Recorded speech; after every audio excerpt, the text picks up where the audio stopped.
მოგესალმებით, მეგობრებო. მორიგი წიგნის მიმოხილვის დროც მოვიდა. სანამ ძირითად ნაწილზე გადავალთ, მინდა გირჩიოთ. ამ ვიდეოს ნახვის შემდეგ მოიძიეთ და წაიკითხეთ წიგნის სრული ვერსია. კომენტარებში ბევრი მეკითხება, ქართულად თუ არის ესა თუ ის წიგნი ნათარგმნი და ეს ნაწარმოები ნამდვილად არსებობს ქართულ ენაზე. ეს არის ერთ-ერთი იმ წიგნთაგანი, სადაც შეიძლება ითქვას წყალი, ანუ ზედმეტი ინფორმაცია საერთოდ არ არის. აქვე მინდა მადლობა გადავუხადო მხარდაჭერისთვის არხის ყველა გამომწერს, განსაკუთრებით მათ, ვისაც ლაიკი და კომენტარი არ დაეშურა ჩემთვის. ახლა კი უშუალოდ წიგნზე გადავიდეთ. წიგნი ნომერი 11. ლურჯი ოკეანის სტრატეგია. ავტორები: ჩან კიმი და რენე მობორნი. ნაწილი პირველი. ლურჯი ოკეანის სტრატეგია. თავი პირველი. ლურჯი ოკეანის შექმნა. დროთა განმავლობაში ბევრი პროდუქცია და მომსახურება ძველდება და ბაზარზე მხოლოდ ისინი რჩებიან, ვინც შეძლო ახალი, აუთვისებელი ბაზრის შექმნა.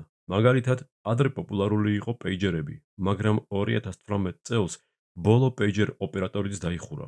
იგივე დაემართა ცირკსაც. ადრე ის ძალიან პოპულარული იყო, მაგრამ დღეს გართობის უამრავი ალტერნატიული საშუალება არსებობს, რის გამოც ცირკმა კლიენტების დაკარგვა დაიწყო.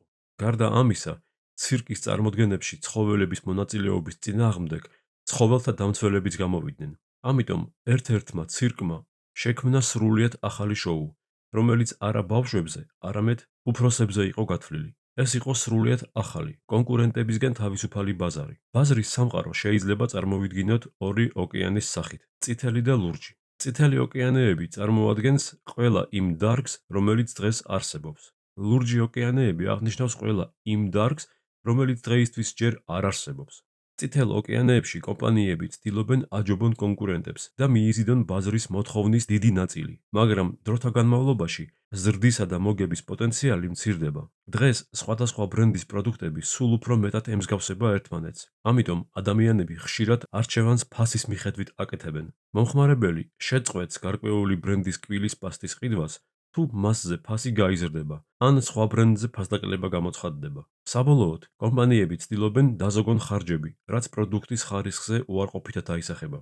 ლურჯ ოკეანეებში კი კონკურენცია არ არსებობს, რაც იძლევა ზრდისა და მაღალი მოგების საშუალებას. ლურჯი ოკეანეები შეიძლება შეიქმნას როგორც წითელი ოკეანეების მიღმა, ისე მათ შიგნითაც უკვე არსებული საზღვრების გაფართოებით. ღირებულებითი ინოვაცია. ეს არის ლურჯი ოკეანის სტრატეგიის ქვაკუთხედი. ლურჯი ოკეანეების შემქმნელები არ უყურებენ კონკურენტებს. ნაცვლად ამისა, ისინი მომხმარებლისთვის ქმნიან ისეთ ღირებულებას, რომლითაც ხსნიან ახალ, კონკურენციისგან თავისუფალ საბაზრო სივრცეს. ღირებულებით ინოვაციაში აქცენტი კეთდება როგორც ღირებულებაზე, ისე ინოვაციაზე. თუ ღირებულება გაიზრდება ინოვაციის გარეშე, ეს ვერ გამოგარჩევთ კონკურენტებისგან, ხოლო თუ მოხდება ინოვაციის ზრდა ღირებულების გარეშე, მაშინ რაც არ უნდა ტექნოლოგიური იყოს თქვენი პროდუქტი, მას არავინ იყიდის. წითელ ოკეანეებში კომპანიები ქმნიან ან მაღალ ღირებულებას მაღალივე ხარჯებით, ან ზომიერ ღირებულებას დაბალი ხარჯებით. ისინი კი, ვინც ლურჯ ოკეანეს ქმნიან, მიზნად ისახავენ ერთდროულად მიაღწიონ ღირებულების გაზრდასა და ხარჯების შემცირებას. ცირკის მაგალითზე, ტრადიციული ცირკი ზრდიდა ხარჯებს ახალი ნომრების მოგონებით, ცნობილი კლოუნებისა და მომთვინიერებლების მოწვევით. თუმცა შემოსავლები თითქმის არ იზრდებოდა, მოთხოვნა კი მცირდებოდა. ერთ-ერთმა ცირკმა კი, სახელად Cirque du Soleil, მოიფიქრა სრულიად ახალი წარმოდგენა და მათაც კი, ვინც ადრე ცირკში არ დადიოდა, დაიწყეს წარმოდგენებზე სიარული. მან გააერთიანა ყველაფერი საუკეთესო, რაც არის ცირკსა და თეატრს შორის და ამავდროულად უარი თქვა ცირკის ყველაზე ძვირადღირებულ ელემენტებზე, რითაც შეამცირა დანახარჯები. ამით მან მიაღწია მაღალ ღირებულებას და დაბალ ხარჯებს. ამასთან, ამ ცირკის ბილეთების ფასები ჩვეულებრივზე მაღალი იყო. ხარჯების შემცირება ხდება სამი პრინციპით: კონკრეტულ დარგში არსებული კონკურენციის ფაქტორების შემცირებით, მასშტაბური წარმოებით, საწარმოო პროცესის ინოვაციით. მომხმარებლისთვის ღირებულება იზრდება იმ ფაქტორების შექმნით, რასაც მოცემული დარგი მანამდე არასდროს თავაზობდა. ყოველივე ზემოთქმული შეგიძლიათ იხილოთ მოცემულ ცხრილში. დააპაუზეთ და წაიკითხეთ დეტალები. თავი მეორე: ანალიტიკური ინსტრუმენტები და მოდელები. სტრატეგიული ტილო. ეს არის ანალიტიკური მოდელი, რომელსაც ცენტრალური ადგილი უჭირავს ღირებულებით ინოვაციაში. ის ორ ამოცანას ასრულებს. პირველი, ასახავს ფაქტორებს, რომლებიც განსაზღვრავენ კონკურენციას ბაზრის მთავარ მოთამაშეებს შორის. მაგალითად, ღვინის წარმოებაში არის 7 ძირითადი მიმართულება: ფასი, შეფუთვა, დაძველების ხარისხი, მეღვინეობის პრესტიჟი, გემოს სიმდიდრე და დახვეწილობა, ასორტიმენტი და ირიბი მარკეტინგი. მეორე, აჩვენებს კონკურენტების სტრატეგიულ პროფილს და იმ ფაქტორებს, რომლებშიც ისინი ინვესტიციას ახორციელებენ. კომპანია კასელა ვაინსმა აარჩია ახალი გზა და გადაწყვიტა შეექმნა არატრადიციული ღვინო, რომლის დალევასაც ყველა შეძლებდა. მათ აღმოაჩინეს, რომ ადამიანები არ სვამდნენ ღვინოს მისი რთული გემოს გამო, რომელსაც შეჩვევა სჭირდებოდა. ლუდი და კოქტეილები კი ბევრად ტკბილი და მარტივი დასალევი იყო. ამიტომ მათ შექმნეს მარტივი გემო, რომელიც ყველას მოეწონებოდა. ლურჯი ოკეანის შესაქმნელად კომპანიამ გამოიყენა 4 ქმედების მოდელი. პირველი ქმედება არის აღმოფხვრა. იპოვეთ თქვენი კომპანიის ის ფაქტორები, რომელსაც არავითარი ღირებულება არ მოაქვს. კასელა ვაინსმა გააუქმა ძვირადღირებული შეფუთვა, მარკეტინგი და დაძველების ხარისხი. მეორე, შემცირება. გაარკვიეთ კონკურენტებთან შეჯიბრის გამო, რომელი მომსახურება გახდა ზედმეტად რთული. შესაძლოა, რომ ზედმეტ სერვისებს სთავაზობთ, რაც ხარჯებს გიზრდით, მაგრამ დამატებითი მოგება არ მოაქვთ. მათ შეამცირეს პრესტიჟულობა, გემოს სირთულე და ასორტიმენტი. მესამე ქმედება გაზრდა. კასელა ვაინსმა ფასი საშუალოზე მაღალი დააწესა. მეოთხე, შექმნა. შექმნით ახალი ფაქტორები მყიდველებისთვის. კომპანიის სტრატეგიულ პროფილს უნდა ჰქონდეს სამი მახასიათებელი: ფოკუსი, დივერგენცია და მიმზიდველი სლოგანი. კასელა ვაინსმა შექმნა სამი ახალი ფაქტორი, რომელიც გახდა მისი ფოკუსი: არჩევანის სიმარტივე, დალევის სიმარტივე და გართობა. მათი შემდეგი კრიტერიუმი იყო დივერგენცია, ანუ მათი სტრატეგიული ტილო განსხვავდებოდა კონკურენტებისგან და ამით კომპანია უნიკალური გახადეს. საბოლოოდ მათი ღვინო გახდა წვეულებების სასმელი, რომელიც ყველას, ლუდის, კოქტეილისა და ტრადიციული ღვინის მოყვარულებსაც კი უხდებოდა. მათი სლოგანი იყო სახალისო და უბრალო, ღვინო ყოველდღიური სიამოვნებისთვის. 2 წლის განმავლობაში მათი კომპანია ყველაზე სწრაფად მზარდ ბრენდად იქცა. ნაწილი მეორე, ლურჯი ოკეანის სტრატეგიის შექმნა.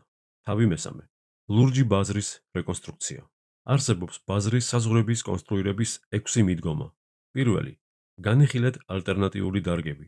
თქვენ კონკურენციას გიწევთ არა მხოლოდ თქვენი დარგის კომპანიები, არამედ ისინიც, ვინც მსგავს ფუნქციას სხვა ფორმით ასრულებენ. მაგალითად, ანგარიშგების წარმოებისთვის შესაძლოა ნაყიდი იქნას შესაბამისი პროგრამები, აყვანილი იქნას გამოცდილი ბუღალტერი ან გამოიყენოთ კალამი და ფურცელი. ეს მიდგომები რადიკალურად განსხვავდება ერთმანეთისგან, მაგრამ ერთსა და იმავე ფუნქციას ასრულებენ. მათ შემცვლელებს უწოდებენ, მაგრამ არსებობს ალტერნატივებიც. კინოთეატრი, რესტორანი და მასაჟი არ გვანან ერთმანეთს, მაგრამ თუ ადამიანს კარგი საღამოს გატარება უნდა, ის ამათგან ერთ-ერთს აირჩევს. ასე, კომპანია NetJets-მა აღმოაჩინა, რომ ბიზნესმენები ან პირველი კლასით დაფრინავენ, ან ირჩევენ კომპანიის საკუთარ თვითმფრინავს და დაინტერესდნენ, რა დგას ამ არჩევანის უკან. მათ შეისწავლეს ყველა ფაქტორი და საკვანძოებს ხაზი გაუსვეს. ესენი იყო ფასი, სისწრაფე და სერვისი. დანარჩენი ფაქტორები ან საერთოდ გაუქმდა, ან შემცირდა საგრძნობლად. ამით კომპანიამ ლურჯი ოკეანის საკუთარი სტრატეგია შეიმუშავა. მათ შეამცირეს თვითმფრინავების ზომა და შესთავაზეს მომხმარებლებს ფრენა გაცილებით მეტი მიმართულებით, ვიდრე ეს კონკურენტებს ჰქონდათ. ასევე ერთ დღემდე შეამცირეს თვითმფრინავის მოცდის დრო. ამავდროულად ფრენის ხანგრძლივობაც კონკურენტებზე ორჯერ ნაკლები გახდა. ასევე გაზარდეს უსაფრთხოება და ინდივიდუალური მომსახურება, საყვარელი სასმელები და კერძები ყველა კლიენტისთვის. მეორე, განიხილეთ სტრატეგიული ჯგუფები დარგის შიგნით. სტრატეგიული ჯგუფები ერთ დარგში მოქმედი და ერთმანეთის მსგავსი სტრატეგიის მქონე კომპანიებია. ისინი იყოფა ორ მაჩვენებლის მიხედვით: ფასი და ეფექტურობა. მაგალითად, Mercedes-ი, BMW და Jaguar-ი ცდილობენ ერთმანეთის გასწრებას პრემიალურ სეგმენტში. მეორე სტრატეგიული ჯგუფი ეკონომ კლასია. ეს ჯგუფები ურთიერთაქტივობას არ აქცევენ ყურადღებას, რადგან ერთმანეთს კონკურენტებად არ განიხილავენ. მაგრამ თქვენ უნდა გაერკვიოთ, რომელი ფაქტორებით ხელმძღვანელობს კლიენტი, როცა ამ ორს შორის არჩევანს აკეთებს. უნდა გამოძებნოთ ყველა ჯგუფის ძლიერი მხარეები და მოიცილოთ ყველა დანარჩენი. მაგალითად, ერთმა ფიტნეს კლუბმა აღმოაჩინა, რომ ქალთა უმეტესობას სახლში ვარჯიში ერჩივნა, რადგან უფრო იაფიც არის და არ გიწევს იმის ლოდინი, როდის გათავისუფლდება სასურველი ტრენაჟორი. ასევე არ სურდათ, რომ მამაკაცებს ისინი ცუდ ფორმაში ენახათ. ამიტომ კომპანიამ შეამცირა ფასები, შექმნა დარბაზები ერთი სქესისთვის და შეიმუშავა ვარჯიშების ისეთი პროგრამა, რომელსაც სულ 30 წუთი სჭირდებოდა და ტრენაჟორის ლოდინიც აღარ იყო საჭირო. დანარჩენი ფაქტორები კი ან შეამცირა, ან საერთოდ აღმოფხვრა. მესამე, განიხილეთ მომხმარებელთა ჯგუფები. დარგობრივი კომპანია, როგორც წესი, ორიენტირებულია მყიდველთა ცალკეულ ჯგუფზე. მაგალითად, ფარმაცევტები ორიენტირებულნი არიან ეგრეთ წოდებულ გავლენის მქონეებზე, ანუ ექიმებზე. საოფისე ნივთების მწარმოებელი კომპანიები ორიენტირებულნი არიან მსხვილ შემსხიდველებზე და არავის მოსდის აზრად ამის ეჭქვეშ დაყენება. ამგვარად, თქვენ შეგიძლიათ ფოკუსირება მოახდინოთ აქამდე აუთვისებელ მომხმარებელზე. მაგალითად, ინსულინის მწარმოებელი კომპანია თავიდან ექიმებზე იყო ორიენტირებული, რადგან ზუსტად ექიმებს შეეძლოთ დიაბეტიანებისთვის გაეწიათ რეკომენდაცია მათი ბრენდისთვის. მაგრამ შემდეგ კომპანიამ ორიენტირება მოახდინა თავად პაციენტებზე. ამასთან კომპანიამ გაარკვია, რომ დიაბეტიანებს უამრავი პრობლემა ექმნებოდათ ინიექციებთან დაკავშირებით, რადგან ბევრი წვალება სჭირდებოდათ შპრიცთან და პაციენტებს არ მოსწონდათ მათი გამოყენება სახლის გარეთ, რადგან თავს არასრულფასოვნად გრძნობდნენ. ამიტომ კომპანიამ გამოიგონა კალმის მსგავსი მოწყობილობა, რომელიც იძლეოდა ინსულინის მარტივად და სწრაფად შეყვანის საშუალებას. ამით მათ ბაზრის 70% დაიკავეს. მეოთხე, განიხილეთ დამატებითი პროდუქტები და მომსახურება. უმეტეს შემთხვევაში, საქონლის ფასეულობაზე გავლენას ახდენს სხვა პროდუქტები და სერვისები. დაფიქრდით, რა ხდება თქვენი პროდუქტის გამოყენებამდე, გამოყენებისას და გამოყენების შემდეგ. მაგალითად, კომპანია Philips-მა ჩაიდნების წარმოებისას შენიშნა, რომ ბრიტანელები, სანამ ჩაის დალებენ, კოვზით იჭერენ წყლის ნადებს. მოცემული პრობლემა არანაირად არ ეხებოდა პირდაპირ ჩაიდანს, არამედ ეკუთვნოდა სრულიად სხვა დარგს, მაგრამ ამის გააზრებით, მათ გამოიგონეს ჩაიდანი, რომლის ცხვირშიც ჩაშენებული იყო ფილტრი, რომელიც წყლის დასხმისას ეფექტურად აკავებდა ნადების ნაწილაკებს. შემდგომ ყველა ასეთ ჩაიდნებზე გადავიდა.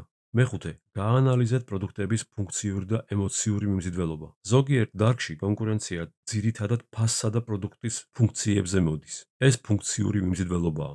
სხვა დარგებში კონკურენცია ეყრდნობა მყიდველთა გზნობებს. აქ ჩართულია ემოციური მიმზიდველობა. შეგიძლიათ წახვიდეთ ცდების გზით, ამა თუ იმ მიმზიდველობის დამატებით ან მოკლებით. მაგალითად, საპარიკმახერო QB House-ი ორიენტირებული იყო ემოციურ მიმზიდველობაზე და ერთი კლიენტის თმის შეჭრაზე 1 საათს ხარჯავდა. კლიენტს სთავაზობდნენ ცხელპირსახოცებს, მხრების მასაჟს, ყავას და თმის დაბანას. ამასთან მომსახურების ღირებულება საშუალოდ $35 შეადგენდა. მაგრამ შემდგომ QB House-მა ამოიღო ზემოთქმული ემოციური სერვისები, ხოლო ყოველი საპარიკმახეროს წინ დადგა ელექტრონული ტაბლო, რომელიც აჩვენებდა რამდენ ხანში გათავისუფლდებოდა ადგილი. ასე, მათ კიდევ ერთი შტატი შეამცირეს. საბოლოოდ, შეჭრის დრო შემცირდა 10 წუთამდე, ხოლო ფასი დაეცა $9-მდე. თითოეული პარიკმახერის შემოსავალი ამით საშუალოდ 50%-ით გაიზარდა, მაგრამ ამავდროულად შემცირდა პერსონალის ხარჯები და ერთი პარიკმახერისთვის საჭირო სამუშაო სივრცეც.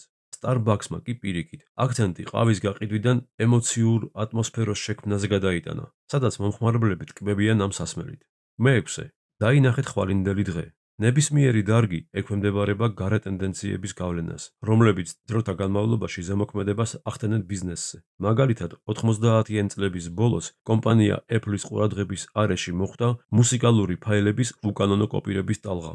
მოგვიანებით კი კომპაქტ დისკებმა წარსულში გადასვლა დაიწყეს. ამავდროულად, სწრაფად იზრდებოდა მოთხოვნა MP3 პლეიერებზე. Apple-მა ისარგებლა ამით, ჯერ შექმნა iPod-ი, შემდეგ კი მუსიკის ონლაინ მაღაზია iTunes-ი. თავი 4. ფოკუსირება საერთო სურათზე და არა ციფრებზე. საკუთარი სტრატეგიული ტილოს შექმნა 4 პრინციპისგან შედგება. პირველი, ვიზუალური გამოღვიძებაა. ამისთვის საჭიროა ასახოთ კონკურენციის ძირითადი ფაქტორები.